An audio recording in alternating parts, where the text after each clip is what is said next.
In this video, we will show you how to replace your coolant temp sensor on this Ford Fusion with a 3.0 liter engine. This will be located along the driver's side of your engine. Let's get into it. Okay friend, let's get started on our job. We're going to have to drain the cooling system. With that said, go ahead and open up the cap. While doing so, open it up and away from your face. Have a quick look, make sure the seal is still in good condition, and rest this along the top. At this point, let's safely make our way underneath the driver's side front of the vehicle.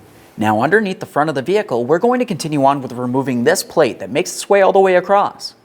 You'll find it's held in place with several 7mm headed mounting bolts, and it will also have a few push clips that make their way across as well. Let's start with the 7mm mounting bolts.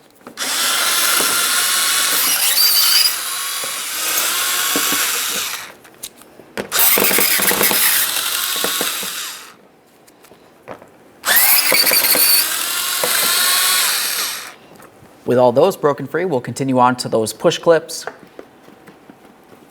For the push clips, you'd want to use a trim tool or small prying device. Start pulling out the center. That'll unlock the push clips, and then you should be able to remove the outer portion. Just go ahead and give that a quick inspection and set it aside. If the two pieces came apart, you can slide them together. Just leave it in the unlocked position.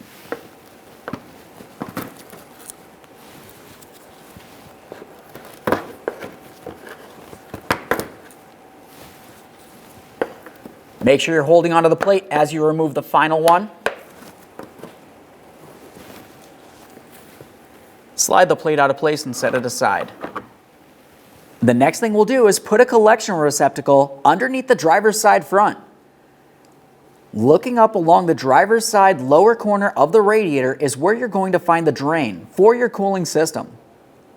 There should be a little knob on the back here that you can just go ahead and twist counterclockwise and start draining out the coolant into your collection receptacle so you can recycle it properly. Now once you feel as though it is fully drained, continue on to closing that drain and then double check to make sure this is completely tight. Now that we have the coolant drained and we're sure that the petcock is completely closed, make your way over to the coolant temp sensor, which is located along the passenger side of your engine, just underneath your throttle body and air intake system. You're going to find that you have an electrical connector that has two wires leading to it. Go ahead and squeeze in on the locking tab in the center, remove that, and give it a close inspection. If you see any funny colors, that's corrosion and it would need to be dealt with. Ours looks fine, so I'll set that wiring aside. Take hold of the sensor, turn it counterclockwise, and remove it from the engine. Keep in mind, there's the possibility coolant could be in this area. There it is, friend. Now that we have the sensor out of there, the next thing you want to do is clean and inspect the mounting point on the engine. We'll just double check to make sure it's clean and nothing's cracked or broken. Okay friend, let's get ready for the installation of our coolant temp sensor. We'll take this and put it in place. Once you feel as though you have it pressed in, continue on by turning it clockwise into the locked position. Give it a twist, listen for a click, double check to make sure it's secure. Continue on with your wiring harness. Press that in, listen for a click, and make sure the wiring's secured to the sensor itself. The next thing we'll do is get ready to fill up our cooling system.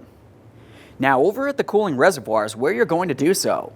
When filling it with the proper manufacturer specified coolant, you're going to continue filling it, and what we want to pay attention to is this cold fill line. It comes right across this area here. As you fill it, you will notice that air will burp its way up, you'll see a whole bunch of air bubbles, and coolant will make its way down. You can continue on by using a funnel to try adding fluid this way, or otherwise you could also apply suction with a specialty tool and then draw the coolant in which case you won't have air bubbles stuck inside of the system. I have my specialty tool. We'll just put this in place and create vacuum.